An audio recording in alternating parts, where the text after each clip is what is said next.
Hello, everyone. I'm honored and delighted to have the chance to introduce our next plenary speaker, Professor Jason Rothman of the University of Reading and the University of Tromsø in the UK and Norway, respectively. Professor Rothman is one of the most leading names in the entire field of second language acquisition and one of the most productive researchers in the field. In the most recent year alone, in 2017, I counted at least 11 article and book chapter publications in 2017 alone, and this is the same for 16, 15, 2015, and so on. He has a PhD from UCLA and an undergraduate degree from Cornell. Professor Rothman is currently a professor of literacy and multilingualism at the University of Reading and language acquisition in the University of Tromsø, as well as the director of several centers and is associated with various places, which I'm not going to count. There are a lot of them. Before his current position, he was a professor at the University of Florida, and before that at the University of Iowa, which is where I met him for the first time, when he organized the most amazing conference after this one, where I also sneaked in his house party and got drunk in his basement with his students. I was a PhD student at that time. Later, I met him at several other conferences, some of which were organized by him. And again, I got some of my conference organizing energy from him. Okay, so his work initially focused primarily on the acquisition of morphosyntax in L2 Spanish and Portuguese, but later it expanded to also include a range of languages across various contexts of bilingualism and multilingualism. Of particular note are his contributions to heritage language research and third language acquisition research, an area in which he is one of the world's leading researchers. And I also cite his research in third language acquisition. He is, as I mentioned, he's an extremely productive author. He has published in a ton of journals and has been invited to speak all over the world. So we are really honored to have him here today. And he is also a superman, publishing more than 100 articles and book chapters in leading scholarly journals in the last 10 years alone. And these include leading journals such as Second Language Research, Studies in Second Language Acquisition, Lingua, Applied Linguistics, Bilingualism, Language and Cognition, and Linguistic Approaches to Bilingualism, even though that one doesn't count because he's the editor of that one. And the journal under his editorship has quickly become one of the leading journals in second language acquisition. Okay, so outside of work, he enjoys, as you can see, his Coke Zero. Thanks, Becky. Mostly on ice, though. So Lots of ice. Lots of ice. He also enjoys stand-up comedy specials on Netflix, the HBO series Westworld, and also spending time with his dachshunds and his cats. He also ran a marathon. A long time ago, obviously. And also coached a soccer team. So today, Professor Rothman will be talking about heritage language bilingualism, and his talk is titled The Experience to Outcomes Hypothesis, Charting the Source of Comparative Difference in Minority Heritage Language Bilingualism. Please join me in welcoming Professor Rothman. Wow, that was uncomfortable for a couple minutes for me. Thank you very much. Thanks, Unir, for inviting me. And thanks for just the wonderful job you've done, but of course, all the people who are involved, which are many, many people. So thank you all for doing this. And really, thank you for having me. So before I get started, just by a show of hands, how many of you know what a heritage speaker is? Fantastic. Take a look around. Raise your hand again. Take a look around. We all know what a heritage speaker is. We're about to see if you do in a second. Okay, so let me tell you what I'm going to do is kind of twofold. I'm going to take you through a journey of what heritage language bilingualism is, what the research, or at least the formal linguistic research on the topic has shown us over the course of about 2 decades. And then, because this is ConCALL, I'm going to talk to you about some data from the past year or so that we've been working on, which is heritage Turkish. Okay, so I'll go over heritage Turkish with you.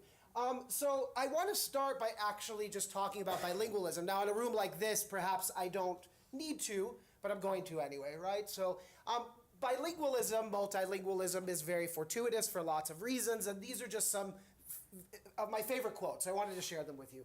1 language sets you in a corridor for life. 2 languages open up the doors, and these are not necessarily bilinguists. You can never understand 1 language until you understand 2. And of course, this isn't a quote, but it's one of my favorite pictures. I'm bilingual. What's your superpower? Okay? So just consider these as we move forward, and we're going to first talk about bilingualism. And I'm going to do this first in a context that I know relatively well. About 5.5 years ago, I moved to Europe, at least for the next year or so. It's Europe. I'm primarily at a university in the UK. And it's very striking because the European Union is really an interesting and unique entity in many ways. And one of the ways that they're a unique and interesting entity is their at least apparent or officialized commitment to language. So here's just a poster. It's all jumbled. I'll take you through some important parts. There's 24 official languages in the European Union. English still is.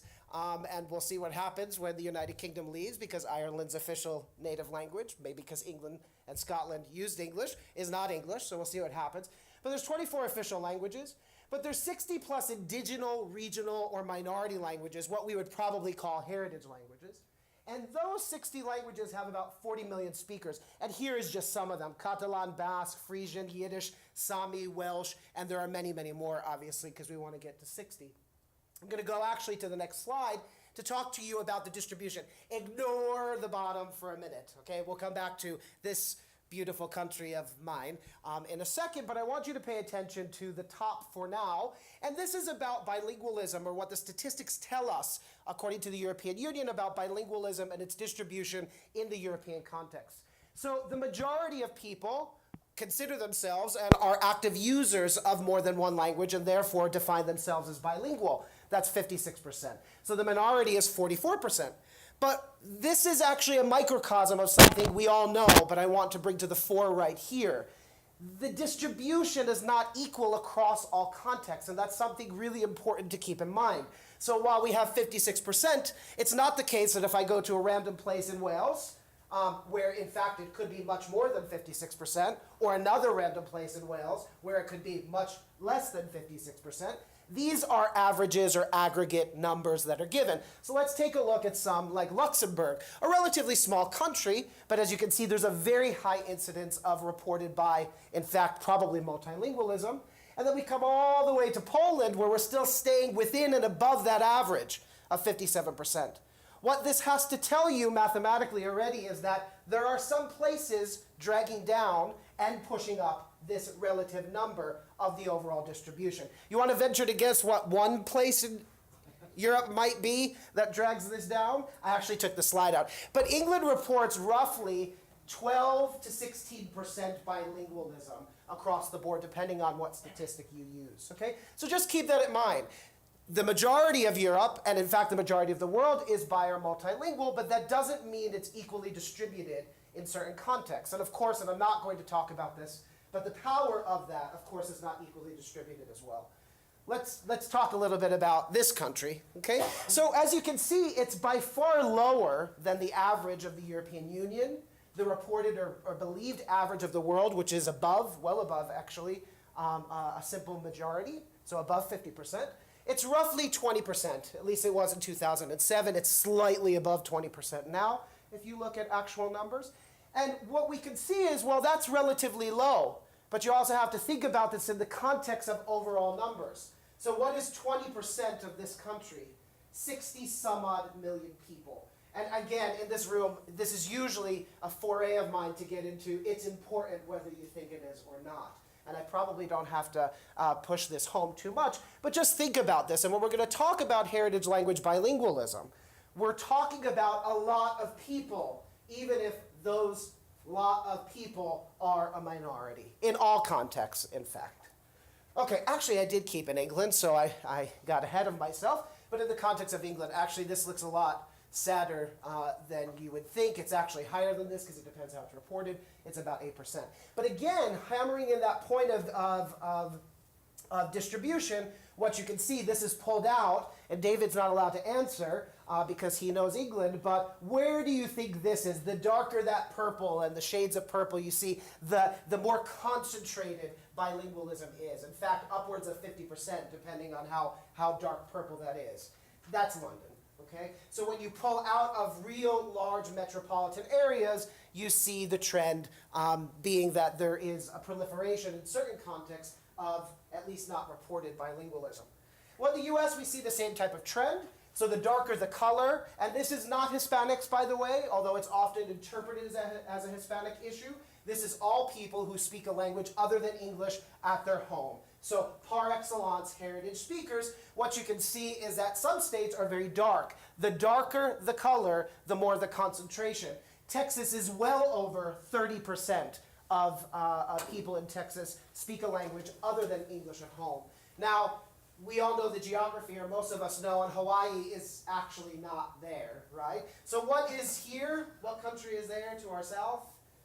Mexico. Okay, so a lot of this does deal with Hispanic bilingualism, but not exclusively so, okay?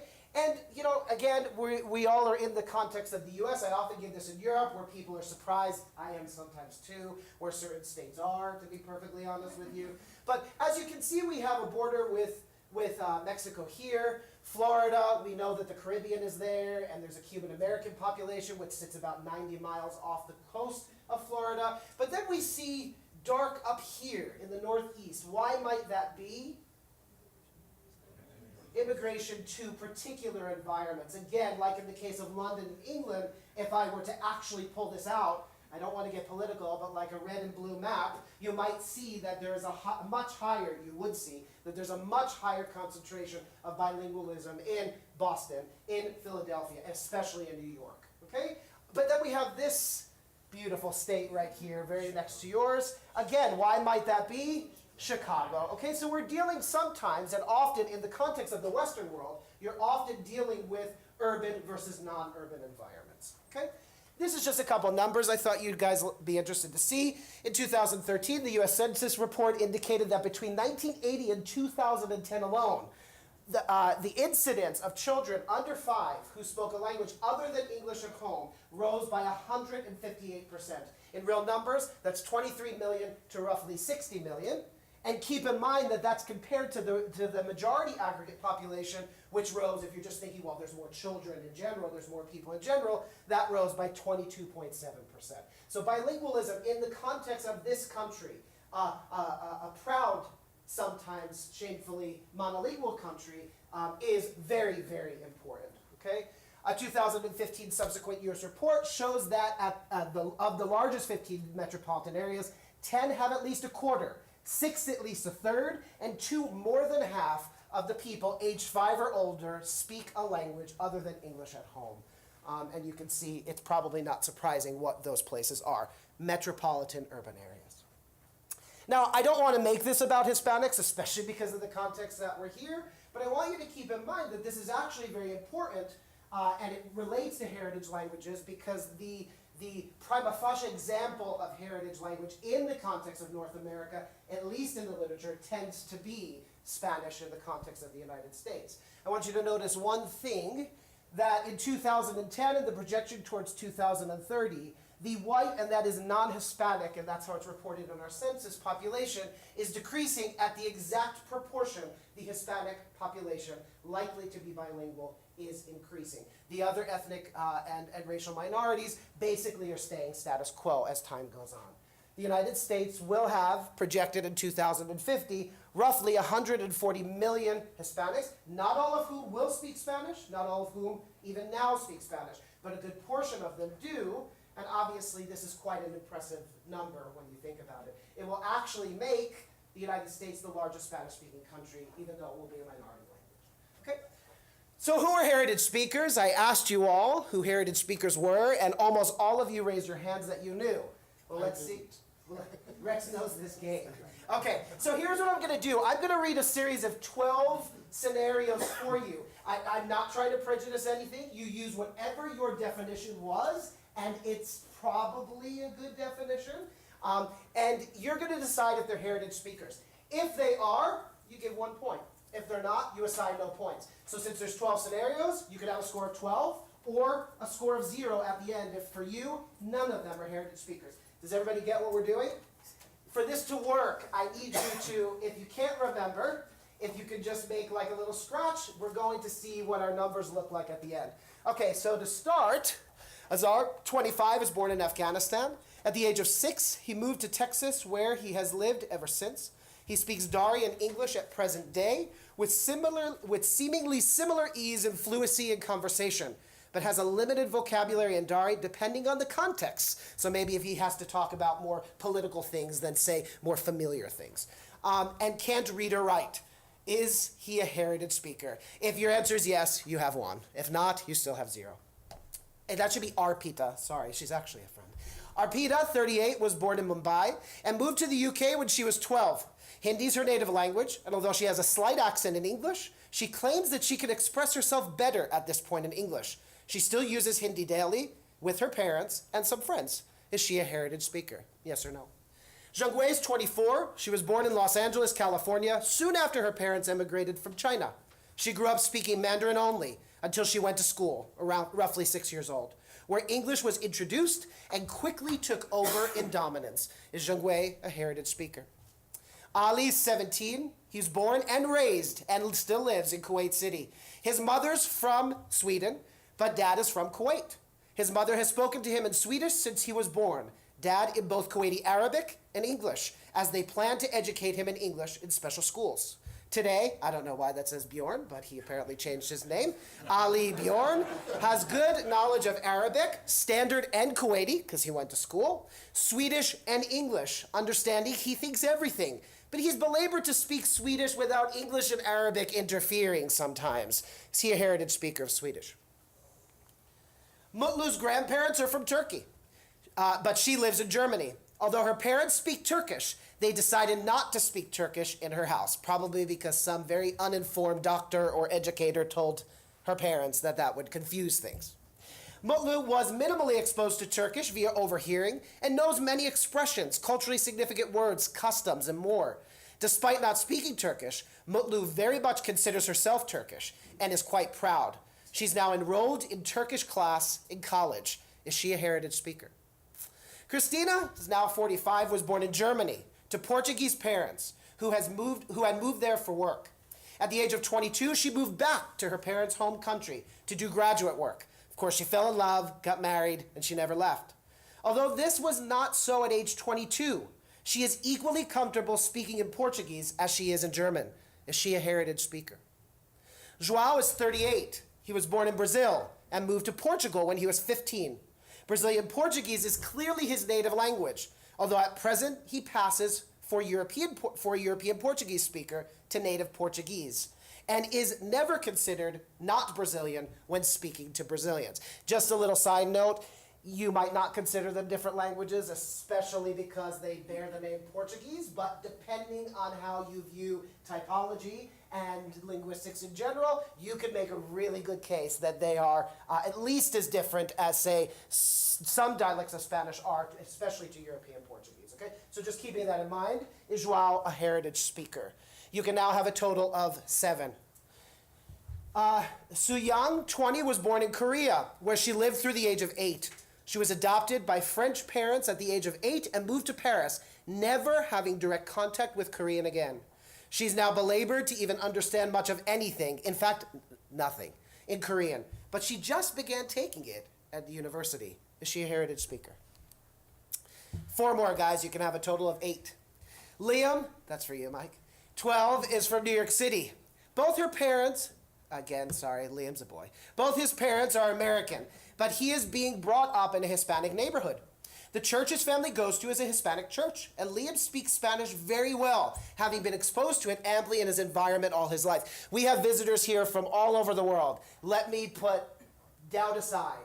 Just look at the age, 12, and if you know the American system of education, there's no way he learned Spanish in school, okay? So he's learned it naturalistically in his environment, and if you disagree with that, then just he learned it naturalistically in his environment, okay? Is Liam a heritage speaker? His last name's Iverson, not Lopez, though, okay? Jennifer is 33, and she was born in Malaysia. When she was a child, she grew up initially in a village where almost everyone spoke Tamil exclusively. When she was 8, her family moved to the capital, where Malay is much more dominant, and she also began to learn English. She still speaks Tamil, but cannot read or write. Sometimes her parents make fun of her Tamil, as it is a bit weird to them. Is she a heritage speaker? 2 more. Fatih is 22 years old, a young man living in London. From the age of 7 to 18, he went to a special bilingual school to learn Turkish, the language of his grandparents' home. His parents always regretted not being able to speak with their parents in their native language. Is Fatih, skipping a generation, a heritage speaker or not? And finally, Didar is 27 years old and is from Pakistan, from an area where Urdu is the only societal language. At home, her parents speak to her solely in Pashto. She cannot read and write in Pashto, but she is very fluent across all domains of language use. Is she a heritage speaker?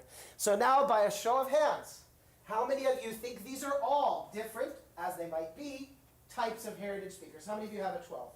Raise your hands high and proud. Okay, we have at least 4 or 5. Great. 11, raise your hands, please, and everybody look. Don't look and make fun of, just look. I saw it, there was an 11. Awesome. We got an 11. How about a 10? A bunch of 10s. 9. 9. Great. 8. 8. 7. 7s. 6s. 6. 5. This is great. Yeah, 5. Go. 4. Lots of 4s. 3. 3. 2. This might be the greatest span I've ever had. 2. Yeah. 1. 0. Okay. In a room of people who work on language, most of you are linguists, and all of you almost who knew what a heritage speaker was, we have a range of 2 to 12. Now for students here, I'll just take a second to highlight to you what I hope is obvious. That has very, very large implications for research and for the interpretation, dare I say, the potential misinterpretation and the talking over that I might be doing myself with my colleagues only because we might be working with different definitions. But by using the same term, of course we think we're talking about the same thing. So think about that. Okay, so obviously what score did you have? And they were as varied as they are here, with this guy being very perplexed. So those of you who had 2 and those of you who had 12 should be staring at each other, I guess, right now, like this gentleman. So what qualifies one as a heritage speaker? Is it the environment and situation alone? Is it the cultural community ties? If so, Liam has no claim on being a heritage speaker.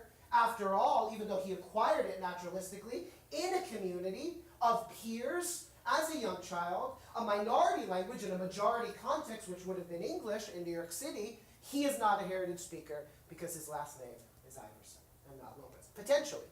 Time, age of acquisition?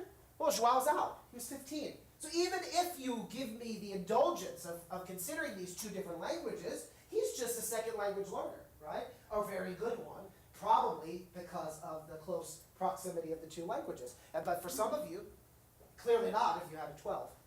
Minimal degree of linguistic competence. I can't remember the name of the person, but the 2 or 3 people who didn't speak the language but had real cultural ties, yeah, they're probably heritage language learners. And for educational reasons, it's probably important. But if you take seriously speaker, then that would have potentially excluded them for some of you. Okay? Strong family ties. Are any of these factors more important as inclusion and exclusion criteria? Because all heritage speakers are bilinguals, but not all bilinguals are heritage speakers. So we do need to have some inclusion-exclusion criteria to get to who they are.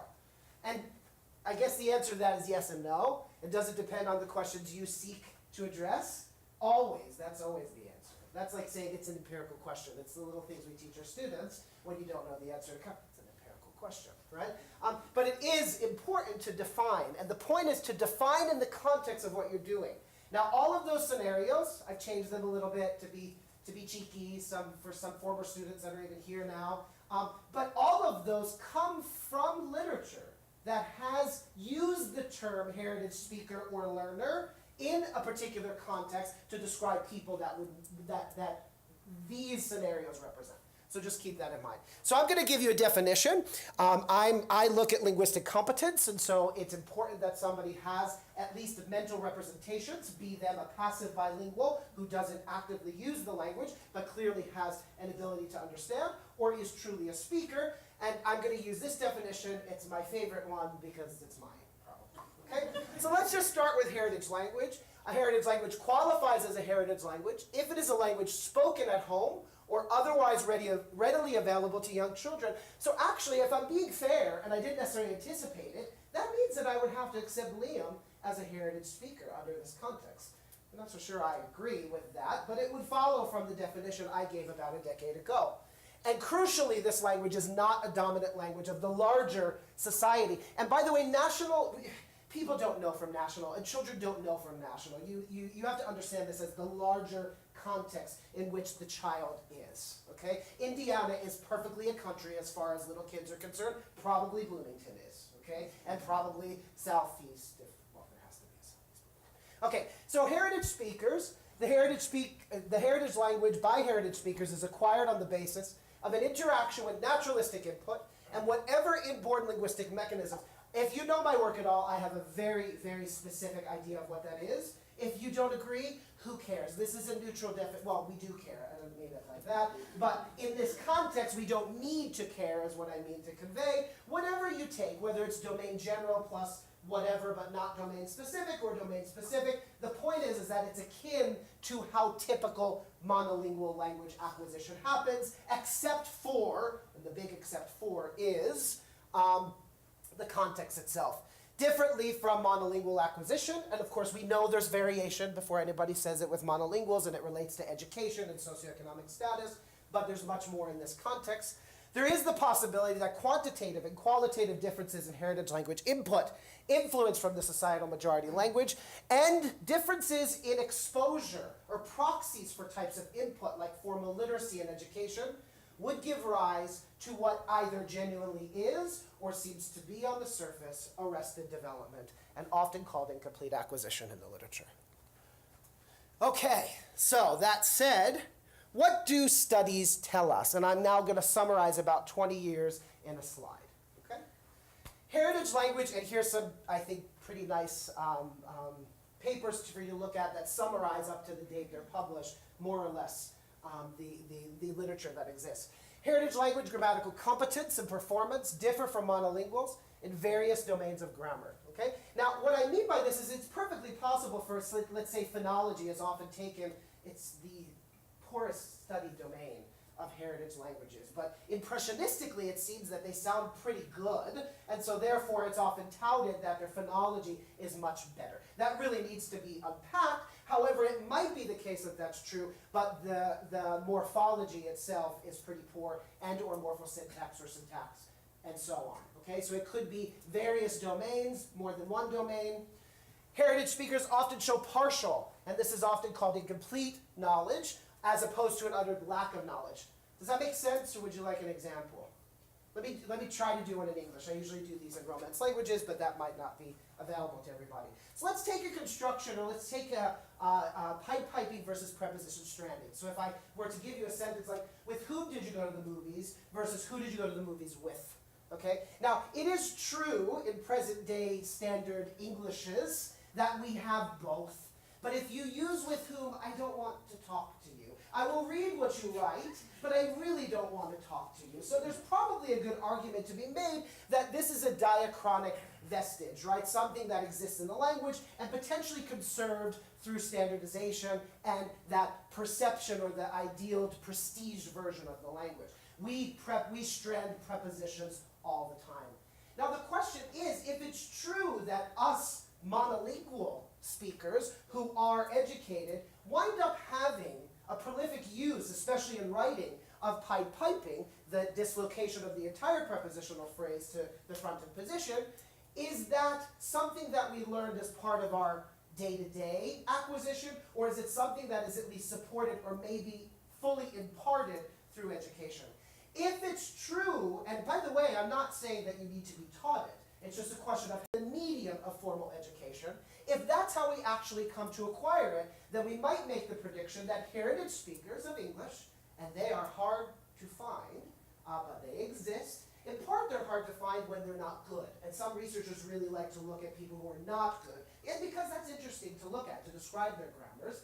Because English is English, it's harder to find English heritage speakers scattered around the world that are not particularly conversant. But my prediction would be that they would have problems with that structure, because they wouldn't have been in an environment where they have sufficient, if maybe any exposure to that at all. So, and now you can extrapolate this towards any property in any language that might be conserved through language standardization. Heritage language grammatical competence and performance differ from monolingual norms to various degrees. So where we can say, and actually it's not true to say that second language learners are universally not good, but people accept that for some reason. They're typically not passing for native speakers of the language. We see an interesting gamut that's much more akin to second language acquisition than first language acquisition in terms of relative abilities, right? And across different domains. In other words, we can have heritage speakers that have, and I hate saying this, but low proficiency versus mid-range proficiency to high proficiency. I hate saying this because the comparison of proficiency assumes that it's fair to compare them to something that is, I will argue later, not fair to compare it to, okay? But we could say that. And it's not always predictable how this would be. Even in the same family, and some of us here have more than one heritage speaker in our family. It might be the case that one child, somewhat subjectively speaking, the impression would be is, quote, better than the other, even though, and of course their experiences are different, they would have grown up in a pretty similar environment for their exposure to that particular language. And it's not always the case that it's the older child that's better, okay? Heritage language competence can differ significantly from one another, which is what I just said. And we should not, and no longer do, although we did for a long time, take for granted that differences in heritage speakers are unidirectional, whereby only surfacing, or primarily surfacing, in grammatical knowledge of the minority language. Okay, so in recent years, and I will show you the Turkish study, we actually look at German and Turkish of these Turkish heritage speakers in Germany. Okay, so these trends lead us to this skewed view, in my opinion, of perceiving of heritage speakers. That it's fair to compare them, because those apples look very similar to each other, but somehow there is a deficit type of view of one or the other if we put a value on relative weight. So I'm trying to schematize this here, okay? It's unbalanced, the comparison itself, from, let's say, the gold standard monolingual to a heritage speaker. And the question that I have always had for about 14 years now is, why? Why do we view it that way? Not having any issue with the data itself. I never argued against any, well, some I have, but I largely have not argued against the data itself, or that is the interpretation of the data. But why do we view it in these following ways? So prior to about 10 years ago, there was just kind of if not an assumption, the terminology that was mostly used was either attrition or incomplete acquisition, which is actually referring to arrested development. So attrition is non-pathological loss, the erosion of previously acquired linguistic properties. The idea would be that they're on target, they're acquiring things, they have things at the age of 7, let's say it's a domain of gender, and then when we look at them in adults, it would be fair to say, since they probably had it, because there are no longitudinal studies. We don't ever know, when we look at the end state of an adult, if and how that particular property was instantiated in that individual grammar. But if it's fair to assume, then we say, well, kids usually have it by 6, they were 7, and so therefore they probably had it, and it's attrited, okay? It's lost. Or it's eroded, if not completely lost. And arrested development would just be like, they never really got it in the first place. And we can make different predictions by properties relative to when and how they're acquired in monolingual acquisition. Okay. So I think that this is a deficit approach, right? Under any scenario, it just means that you have that apple, so you have to pay attention, I guess, to the apples, because there'll be some other apples. They're going to start to change color. But we have this apple, but there's pieces of that apple missing. Without evaluation, nobody means anything by these terms evaluatively, but that doesn't preclude other people who aren't linguists from taking them as such, and I think that's an important topic as well, but it's for a different talk. But we view this as something has attrited and it's lost, or something that should have been there was never attained.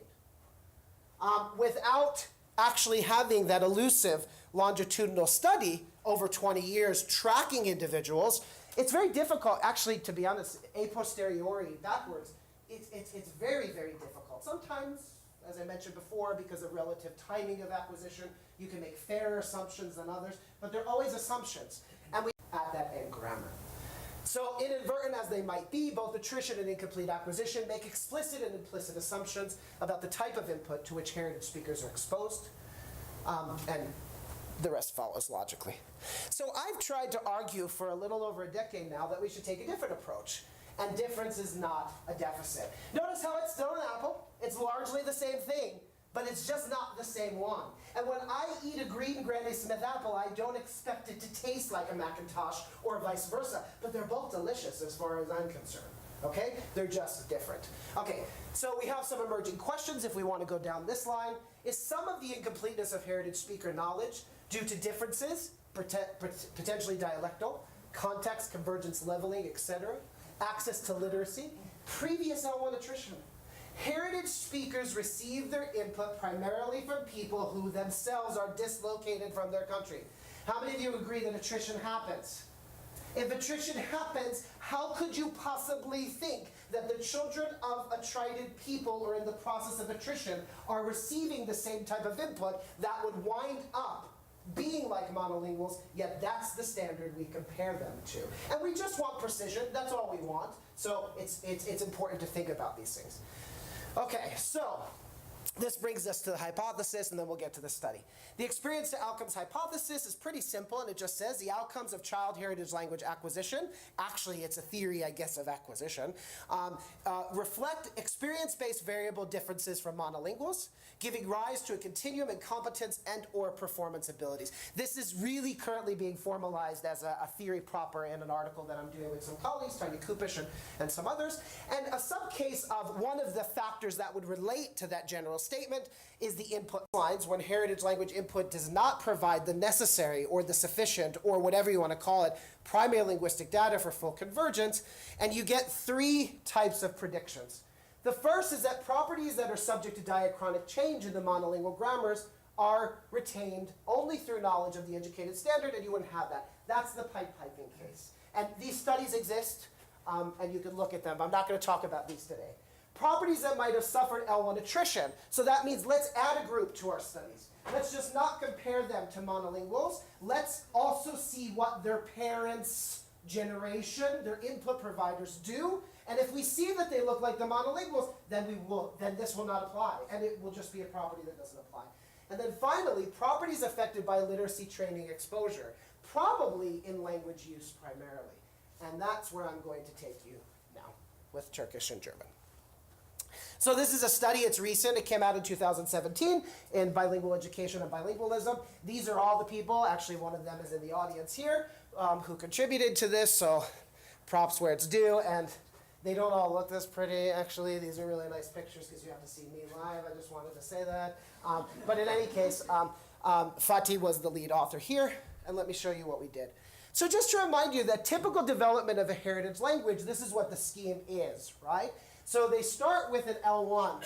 I want to highlight for you too, heritage speakers are native speakers of their language. Nothing you will say or do should change that. Dominance doesn't determine nativeness. It doesn't determine L1-ness unless you're prepared to say your L1 started at 6 when you went to school. Okay? So they are L1 speakers and they're native speakers, making it all the more interesting how and why they turn out the way they do. Okay? Because this is atypical for L1 acquisition. And L2 is either non-existent or very low early on, and then it starts to increase in mid-late childhood. This is when it starts to go to school. This is the projected trajectory. Because the majority of, almost all the data we have is here, which is easy. We test them in the psychology pool and in our language pools at universities. So we know the outcomes. We know from a really ample literature on child bilingualism that there are protracted delays in child bilingual acquisition, but we also know, especially from the European context, that they make the same milestones and qualitatively show, at least before they go to school, the same trajectories as monolinguals, although with slightly lower vocabularies in their individual languages. So what we need to know is what happens here. Okay, so we know that, we know that. Recall that differences in heritage speakers and monolingual outcomes have been explained in terms of incomplete acquisition, arrested development and attrition, qualitative input differences, and that is cross-generational attrition, differences based on access to literacy and formal training, and then complete acquisition via a different path. And in fact, actually, these first two would lead into that. The idea would be this is what you would get given what they have exposure to. Okay, so however, it's not clear how to adjudicate between differences from end-state data collected from heritage speakers and monolingual adults. They might all equally or be probable to explain how, but we have to assess if they all equally explain why. And why is important. If I read one more article that just shows the obvious, that heritage speakers are different, and don't give an analysis of what their grammars actually look like, I might be upset. Okay. So what's happening between late childhood and early childhood? And that's exactly where this study picks up. I'm going to show you this group in particular. So we're going to be focusing on this group in particular. Okay, so we're going to be looking at passives in Turkish and German. Passives is a notoriously, although not exclusively, depending on the language, is a later acquired property in general. There are many different explanations that have been put forth to explain this. Pick whichever one you want. My favorite one is the relative complexity of the processing that's involved when you have to reconstruct, but you can have whatever you want. This is seen very prolifically in children, and again, acknowledging that there are some languages in which it doesn't seem to be so late. Okay, so here's how Turkish and German look. German looks very much like English, a language which we clearly all speak, or thanks for sitting here for the last 40 minutes, because you wouldn't have understood me. But Turkish is different. It's an agglutinative language. And I want to just point out one thing that's important to you, to me here, that there's a dedicated morpheme. And we have never provided, in the context of the experiment, this morpheme. This is a production study. So if they provide it, it didn't come from nowhere. Okay? So this makes it a pretty good thing to look at. And of course, there's restructuring of relative word order and cases involved because it's Turkish as well. Okay? Okay, so we're looking at data from a rarely documented age group. We want to address how such data might inform competing proposals. And our study examines, again, like we said, the production of passives. So here are our questions. Do Turkish heritage speakers in Germany have, at this young age, the morphosyntax of passives in both of their languages? If they can correctly produce the morphosyntactic structures, does their use of the passives in this highly restricted, that I'm about to show you, elicited production experiment, is it similar? Is it the same? Is it different? If there are differences, how and why might such obtain? Okay? So here are the variables that are that are input into a statistical model later. We're going to look at age, and that is the age of testing, because remember our age range is from 10 to 16. Parents, and that is whether they have two parents, all parents speak Turkish, but are both parents from Turkey? Is one parent from Turkey and the other one a second generation heritage speaker themselves of Turkish in Germany? Or are both parents heritage speakers themselves of Turkish passing on the language? In a context like Germany, you can do that. And we had all in the group. So we ran it as a variable. And then L1 literacy. No literacy, low. This is a big brushstroke. We're not actually measuring literacy. We're using it as a proxy for a specific type of input. Low literacy means that they were never formally trained whatsoever, but they engage in literary acts. And that is they text. They go on the internet, so they look themselves. It's kind of self-taught literacy. Low literacy is 3 years or less of Sunday schools, which are prolifically given throughout Europe, maybe even in the US, I don't know, by the Turkish government. So they have 3 years or less, and then we have 5 years or more of Sunday schooling in formal literacy provided in standard Turkish. Okay, so what we have are 3 groups, but I'm going to give you 4 data sets. And the reason is because I'm going to show you the heritage speakers Turkish and their German. Okay, does that make sense? So we have heritage speakers with 2 data sets and then monolingual controls. Here's the picture task. It's a listed in production task, 14 sets of 4 pictures. Last 2 pictures with pragmatic shift towards the theme or the patient. So we ask a patient-focused question, and that should give rise to a really nice opportunity to use the passive 1 picture at a time. So there's a total of 28 possibilities because it's 2 of 4 contexts times 14 is 28. So here's how this looked. The researcher said something to the effect, and this was done in Turkish or German by a native speaker of Turkish or German. What do you see in the first picture? It could have been a bunch of things that's said. The second picture, just to get them involved into the experiment, what is happening in the second picture? Notice the shift. What is happening to the small fish in the third picture? And here, you can say things that are not passives. That's perfectly fine. But here we're actually invoking, and you'll see the Turkish natives are fantastic and wonderful. They produce a lot of passives in this context. And then we ask it just again so that we have a sufficient number to look at. Okay, so here is the analysis that I want to show you. First, I'm going to show you the monolinguals in Turkish and German, and I'm going to show you, not that we needed there to be, but there happens to be a difference in their use. Okay, so Germans are producing the passive in these types of answers roughly 7.5 times, compared to 19 times out of 28 by the Turkish monolinguals. Okay, so we get a difference. Now let's look at the heritage speakers, and let's isolate them just looking at their German and their Turkish to start with. Then we'll look at the comparisons to the monolinguals. And what you can see is that they produce passives in Turkish and German roughly about the same time, and it looks, I'll show you in a second, very much like the German. There's no statistical differences there. I want to say this. Every single time a passive was used, it was used with that morpheme and with the change in case morphology that is obligatory. Every use by a heritage speaker or the monolinguals was perfectly grammatically correct. Okay, that's important to keep in mind. Okay, now if we compare the German, the heritage speakers, to the German monolinguals, they look very German. There's no big story here. And what you can see is there's quite a bit of difference in the use, not the grammatical structure, and they all have it. Every single heritage speaker at least produced once. And some, well, you'll see there's a difference because there's quite a span. Okay, so now what we want to do is that we see that they have the grammar, right? So the rate of using passives in German is not different. The rate of using passives in Turkish is different for the heritage speaker group.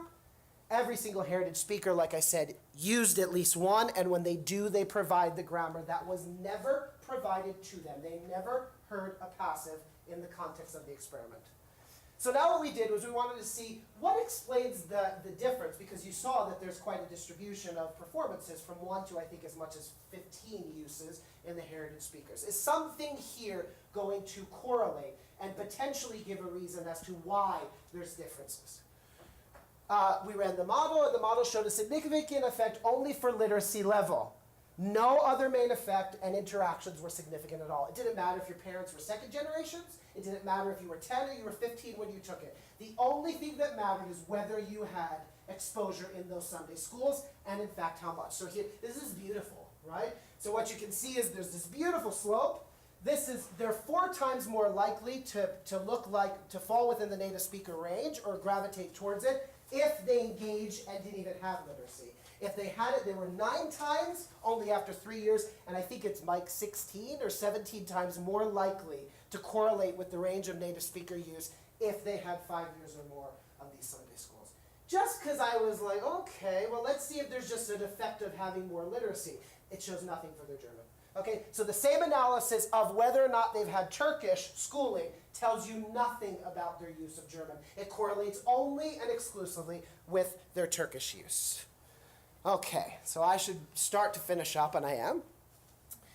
The dominant language German exercises a cross-linguistic influence in this domain. Some differences between truly comparable heritage speakers and monolinguals can be reduced, or at least the correlation suggests we need much more work in this line of reasoning, to differences in education or exposure, again, as a proxy to this type of use. Passives were used on purpose. I'm already anticipating a question. Well, why did you use passives? We know that because it's in the context of education that we probably get relative clauses and passives, or at least are amply exposed to it. So that was actually on purpose. Increased exposure to literacy strongly correlated with increased target-like production of passives in the heritage language only, the correlation shows. Mother tongue literacy seems to play an important role in overall language development and maintenance, and this is in correlation with that because people have been arguing this and showing this in other domains for years. Differences between heritage speakers and monolinguals, potentially on the basis of this, should not be viewed under a deficit approach. But we have a part of the answer to why, and the why is just it's a reflection of their particular experiences. I want to share with you, this is my penultimate slide. So I think like a couple weeks ago, and this is really sad for us because we have no idea if we're going to have access to European funding anymore, but we just got this grant. In Europe, they like to name grants, so Blink, it always has a quirky name, so we try to fit it together. It's not as pretty, but the project's called Bilingual Literacy and Input Knowledge Outcomes, and what we're doing now is, again, with Turkish, which is why I'm showing it to you, we will run the same types of correlations, but we're going to do a much better job. Not just having it as a blanket statement, but we'll run various types of bilingual profiles to get at real measures and composite scores of bilingual use we're going to look at. Also literacy, but not just these big brushstrokes of literacy, to run them in terms of correlations and in two contexts, not one. We're looking at case and word order. We're going to look at this behaviorally and also in terms of predictive processing. So this is also an eye tracking experiment. And we're going to do this in Norway and in Germany, and we're also going to run the parents, okay? And the difference between Norwegian and German that's relevant here is whether the language or not has morphological case, right? Because this is highly contingent upon case. And German has SOV word order, but Norwegian is underlyingly SVO, and so on, okay? So we're continuing this, and the relevance here is in the context of this language family. Turkish is a very important language to be viewed in heritage languages, especially in the context of Europe, because of how it is distributed throughout Europe and beyond, because of the difference in sociolinguistic variables that my research program is not particularly interested in, but can be used as regressors in a statistical model. Like, for example, in Germany, it's viewed somewhat differently than it is in Norway. Very similar, perhaps, to Spanish, if I were to compare it to here, to Canada, and in the UK. Spanish is just another European language in the UK, and unfortunately, in my perspective, that's not how it's treated here. Okay, so anyway, I just thought you'd be interested. I want to be fair also and say that all approaches, including this one, is somewhat problematic because it continues to perpetuate a comparative fallacy. And that comparative fallacy is the monolingual norms. So the experience to outcomes is still reflective of how and why it's different from the monolingual norms. All I can say to you is I'm aware of it, but we like to publish things when we invest money and do things. But there is a reason for this that goes beyond just the prudence of what's expected in the field as a comparison. It also allows us, of course, to know that, especially when we do experiments, that our experiments work towards what we expect of a baseline, and then we'll just figure out in a non-prejudicial and a non-evaluative manner how that might deviate from that and why. So here are the implications, and it's my last slide. A lot of you probably teach. How many of you teach heritage languages or interested in heritage languages in terms of revitalization? And okay, good. Well, I have some advice I hope you just take as advice. Heritage grammars are not broken, and teaching them later on in specific courses designed for them is not meant to fix them. From my perspective, and I think from a linguistic perspective in general, if that's your approach, it is not supported by linguistic data. Heritage speakers are native speakers of their language, and like kids in South Central Boston who might not speak a preferred dialect of English, what English education gives to them. How many of you were native speakers of English? We all took English, but nobody taught us English because that would have been ridiculous, right? We were taught literacy. We were taught culture. We were taught how to meander through the educated and standardization version of our language. At best, that's what heritage speakers need. That's what you'll give them, and you'll give them access to another register of their language or dialect of their language for social mobility. I recognize that you need that, but let's call a spade, I think. Some properties that are acquired differently by heritage speakers and monolinguals indeed might stem from differences in inputs that they have as a byproduct of literacy exposure and more. I think a deficit approach to heritage speakers is largely descriptive, and it's largely not, although with nice exceptions, explanatory. Okay? Saying that something's different is not an explanation of how, nor is it a formal analysis of how that computational grammar works. Okay? And finally, comparing, I don't know why that says that, so we'll finish. Thanks. All of this stuff is done on the backbones, and there I had to throw it in because Tromsø came to visit, so I just wanted you to see. But these are all the people who are currently in our lab and really doing most, or if not all of this work on the grounds. Thank you. And I was in my time. We have exactly 10 minutes for discussions. Yes. Thank you very much for this very inspiring talk. So I have a general question, not anything in particular, but so I've been living in the Netherlands for over 2 years now, and I've only recently started, having an interest in studying Turkish as a heritage language in the Netherlands, and started reading literature, and I was very inspired by some of your work and Rothman and Sanchez that you cited, and your very recent paper by Cognition, which is titled Terminology Matters. Let's not use incomplete acquisition anymore, let's call it differential acquisition, am I right? Yeah, we'll offer a new, yeah, but Jason, yeah, yes. Jason or Nair, could you repeat the question? It's hard to hear in the back. Okay. How about, why don't you From a take- microphone? You can use this one. Yeah. Okay. Sorry. No, no problem, Jason.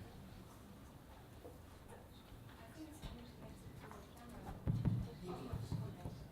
All right, so I will repeat myself. Thank you very much for this very inspiring talk. So I've been living in the Netherlands for over 2 years now, and I started, working on heritage Turkish in the Netherlands, and I have noticed that some of the, let's say, older works on heritage grammars were, looking at these as incomplete. They use verbs like simplifying. These are simplification, and then a lot of things like that. And your work and Rothman and Sanchez and then Kupish, it's just different. Like you just concluded, different doesn't mean broken or incomplete, or it's just simply different. Why did it take so long for people studying bilingualism to have an approach like this? Because in like just theoretical linguistics, we do not approach, indigenous languages as, this is already, taken for granted that all languages are equal, they are equally complex and interesting and natural. Heritage languages are natural. They're just a different variety of just a little different from standard forms. But why did it take so long for scholars to actually have an approach like yours? I think we need to be fair, and to be fair, I'm not sure that terminology determines what people actually mean or say. So while I shouldn't speak for other people, I feel confident enough to speak for some of my colleagues who I hold as very dear colleagues who use the term, maybe even coined the term. And I know they didn't mean that a grammar was incomplete in the sense of the many interpretations that could have, right? They meant something specific, and I think what was largely meant was different, okay? The problem, potentially, is that when we use terms, they no longer just belong to us, and they no longer just belong to the intention that we might have had when we use them. So I actually don't think that the approach that we've been advocating is terribly different from, say, a Montrul or a Polinsky type of approach. I think actually, in the case of the last one is the latter. So Masha Polinsky's had some very nice writing in the past couple of years where she's said, okay, I think it's terminological. I don't want to get bogged down in this. So not necessarily agreeing, but agreeing to maybe we could move forward a little bit. So I think to be fair, I don't think that people who use or even really push forward, have pushed forward or continue to push forward, necessarily mean that any evaluation at all, or that they mean that these grammars are, let's say, universally incompliant, which is what I would take to be a real incomplete, like a Schachter type of a incompleteness hypothesis approach. And so I think it's important to contextualize that needs to be fairly said. Now that having been said, the terminology no longer belongs to us, nor, as I've learned the hard way over the past 15 years, that even though something's very clear to me when I write it, it certainly doesn't seem to be clear to lots of people when they're citing it, okay? So I think that's part of it. And I think the other thing is the proliferation of the monolingual norm that we fall victim to, even when we stand on a podium. I'm sure I've said some things today, if we look at the tape, that is not completely consistent with the view that I want to take, which is that we shouldn't be having a monolingual norm. I even copped to it at the end, because I said, look, let's be honest, there still is an implicit comparison to difference. Difference has a source of comparison. So does incompleteness. And so while I find it a more tolerable word to use in this context descriptively for bilingualism, I think that we are prejudiced by the monolingual norms that we have, at least in formal linguistic approaches to description and formal linguistic approaches to acquisition. So I think that when you bring those together, that's the reason. But I do think that it's high time that we put these terms aside and recognize that the road was paved by pioneering terms and pioneering studies, and that there's room for reanalysis of these terms. And it's been difficult, I have to tell you. It's been nice in the past couple years that there's more people who seem to agree with the discussion that I'm having, but it was hard times 10 years ago, I assure you. So I think that's what it is. Yeah. Thank you. David, if I may take advantage of the proximity to the mic. Sure. Okay. Whatever you said about heritage language speakers, I think that would apply to bilingual speakers as well. I mean, to treat bilinguals as, compare them to monolinguals is also unfair, because no bilingual is two monolinguals in one person. Yep. I mean, but there's a prevalent thing that, he passes like a native speaker of both languages. That passes like a native speaker is really the final judgment. When you start measuring things, you find very, very significant differences. So, I mean, this monolingual norm thing is a very, very The question has historical precedence. When you're interested in questions related to potential for, then these distinctions become quite important. Do we use the same mechanisms? If that's an underlying question, then differences are much more important than just accepting and putting aside that they're not fairly compared. Because if the question is itself, do monolinguals and bilinguals use the same cognitive and or domain-specific mechanisms too, then it becomes important. But for many things, it's not very important. So I agree, this applies to... The huge thing is the nature of the input is the huge thing, I think, between the bilinguals and monolinguals. For the record, I'd like to say I don't think the input is everything at all. That said, it is hugely important.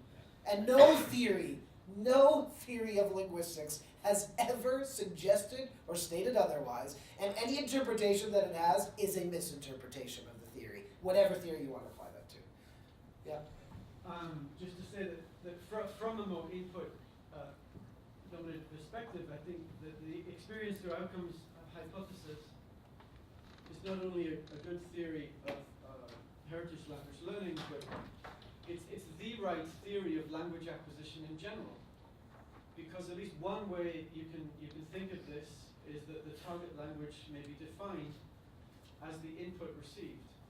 And as such, from that perspective, this applies to, for example, Lebov's work on African American English in the 1960s. They did, the population C study didn't have incomplete English. They had different input and were learning a different set of linguistic norms.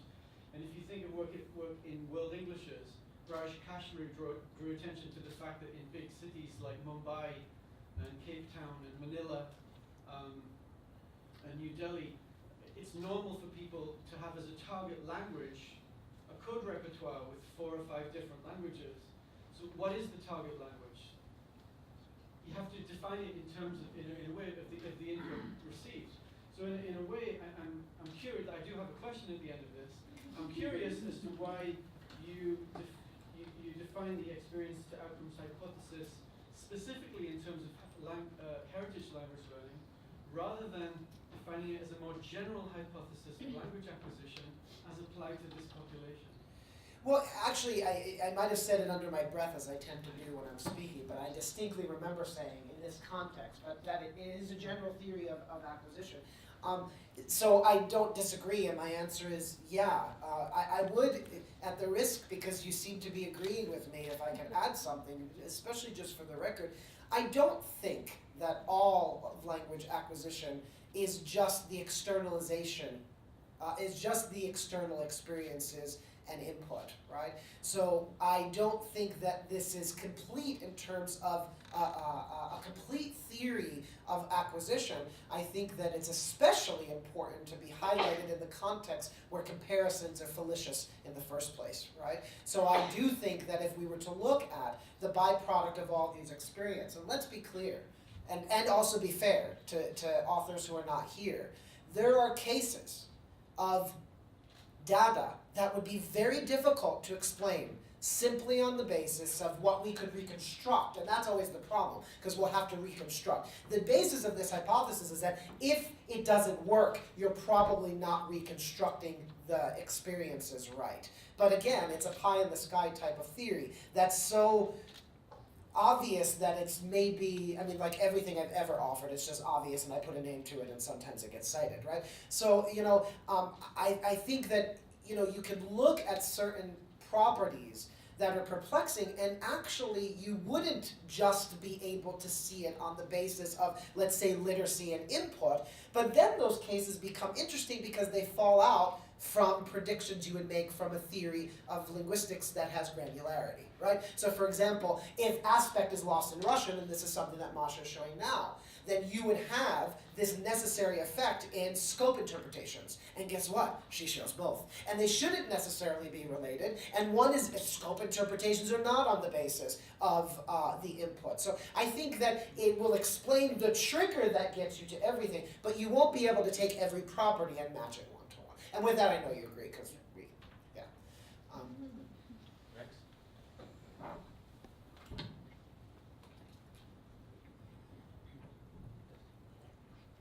Well, I'd also like to thank you very much, Jason, for this really exciting talk. One of the missions in terms of general education of linguistics, at least in the United States, has been for decades, has been to try to convince undergraduates, usually, that there is nothing incomplete or bad about varieties of, say, English that are not the prestige norm. And this, in my estimation, has been only because I think that the old attitudes still prevail. And I'm wondering, with that background, what could our field possibly do to try to convince the world that heritage varieties are not somehow, what do we want to say, bad Spanish, bad Cognition. Because that's how the broader world, I think, views these. I think that we could start by people who have megaphones and use and continue to use terminology that I don't know how to better try to explain in writing, in talks, in debates said people have had at ISB, for example, 3 years ago. I don't know a better job to do that, but I do think that when you have multiple people with megaphones, and I take the responsibility of having a smaller one, but still one, to provide, to think about the prudence of the terminology that we use, and to say we're not helping when we choose to view things as a deficit. One of the arguments that I tried to do to, you catch more flies with honey type of things, is say, take my present situation and say, from the perspective, analogy aside, and I know it might sound drastic, you could take the same type of approach, and a British person should be able to say about my syntax and my morphology, not just my phonology, and say that in some ways it's incomplete. And if not that, because at least, you know, both have big armies and very big economies, then that aside, you could certainly take African American vernacular English and compare it to standard American English and make the same type of thing. But even in that context where there's a social, there might be an unfortunate social push to be like, oh, well, that makes sense. The English, American Standard English to British, not at all. But Black Vernacular English, African American Vernacular English to Standard American, okay. You still get more credence when you're a monolingual. The problem is the inherent, not only comparisons, but the Western world idea that monolingualism is the default state, and bilingualism, for the benefits that it has, maybe cognitively, but socially and whatever, is in a sense an aberration, right? So I think that all we can do is look within ourselves to say the time has come to think about how, not you and I, or David and I, or all of us and myself understand and read and dismiss it like it's just a term. But if I go and speak to any more parents or teachers or whatever and say, well, see, but our children are incomplete, it hurts me. And I'm not even kidding. It's not just a research thing. It kind of hurts me. Now, I don't think that we need to be led when we're being led astray by the misinterpretation of things, but I think we need to acknowledge that that exists. So, if in the real world, if we accept that we want what you just said, then we need to start with the practices at home. And then from there, obviously, but that's the first step. Without that, everything else is a waste of time, quite frankly. So I think that would be it. But that might be living a dream. I hope not, but that's my best answer. Maybe one quick question, and then we can... Can I add one thing to that? Also, not perpetuating the problem. So in other words, it's not just at the level of the 5 of us, you might say, actually make these terms, but at the thoughtful use of its application by every single person in this audience and every single audience. If you agree, then the time has come for us to adopt different terminologies. So one final question, and then we can continue the discussion during lunch. Thank you so much, Dr. Rothman. So at SLA last year, Lourdes Ortega proposed something very similar, moving away from a deficit model. And I think one way of achieving that is by pushing assessment of multilingualism as a holistic capacity, with the thought that as long as we have tests like the TOEFL and the HSK, et cetera, this standard is going to continue to be current. So are you aware of any actual moves toward testing multilingualism as a holistic capacity? Nope. I think I wrote, Mike, who's in the back sitting next to you, and I wrote, I think it was 2010, the title is, I remember it because it hasn't happened, Bilingual or Multilingual Assessments, Where Art Thou? And they're still not thou. I mean, we've all recognized that we need them, but they're very difficult because they're moving targets, or they're perceived as moving targets, right? And then there's also the real pressure of what the TOEFL does and what it represents. It's fine-grained, and it's more than fine-grained in native speakers. There's a value to it, there's a whatever, and so, and then there's real-world considerations, and so people like Lourdes and I and whatever, we get to speak in abstraction, and for some reason, people invite us and want to listen to it, and that's great, right? So there's also a disconnect between what we can say from a soapbox and what is actually implemented, and I'm aware of that, and I think very, I really think about how you navigate this, but I have to say from 2010 to 2018, we've written no more about it, in part because, who am I to say anyway, I'm a formal linguist who does acquisition, but it's overwhelming when you actually think about it. It really is overwhelming how you would get out of the hole, but the first part is to recognize that it's actually real. That doesn't mean you can't do anything about it. It just means that it really is, for lack of a better way to say it, it seems very overwhelming. We recognize that we need this, but it is, at least in the Western society, it's very fine-grained. And then there's an issue with English, and because you brought up TOEFL, so TOEFL is specifically about English. English itself has its own life and its own status that doesn't belong to England, and it doesn't belong to the United States, Canada, or Australia.